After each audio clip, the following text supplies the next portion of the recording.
आप देख रहे हैं इंडिया 29 स्टेट न्यूज। अख्तर उल ईमान ने कहा कि इस वक्त बिहार में मुसलमान के साथ नाइंसाफी हुई।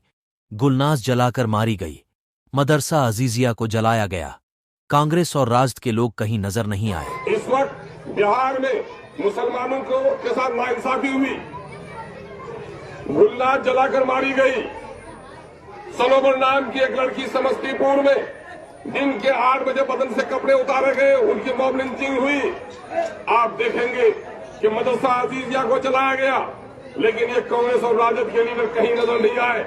बीजेपी तो आपकी दुश्मन है ही।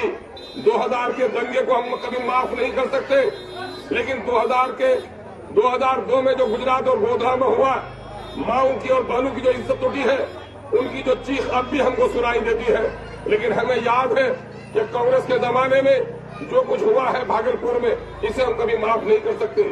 इसलिए हम आपसे गुजारिश करने के लिए आए हैं कि अपने एक एक वोट का इस्तेमाल अब की बार अगर पतंग के निशान पर आपने दिया तो सिर्फ लाला रंजीत की ही आप हिमायत नहीं करेंगे, बल्कि बैरिस्टर सदर अवैसी की वो आवाज जो मजलूमों के लिए है, जो दलितों के लिए है, उसको आप सहारा देने का काम करेंगे।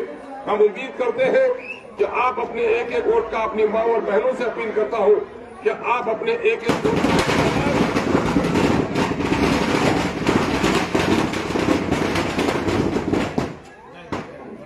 कौन बच्चे हैं, ये हमारे बच्चे हैं। हाँ बेटे, नमाज के वक्त हमारे बेटा जोश गुफ्तगू की बात करते हो सब न सलीका, जब तक महफिल के सलीके नहीं सीखोगे बेटा कामयाब नहीं हो सकते। इसलिए हम उम्मीद करते हैं कि हमारे नौजवानों में सब जोश है। एक आखिरी बात कह के जाता हूँ, गाँव में एक औरत बाज रहती है, 10 साल 12 साल तक उसको बच्चा नहीं होता, अड़ोसन और पड़ोसन के बच्चे को गोद में लेती है। लेकिन अगर 12 साल के बाद उसे अल्लाह अपनी औलाद दे दे तो फिर अपने औलाद की पेशानी को चूमती है।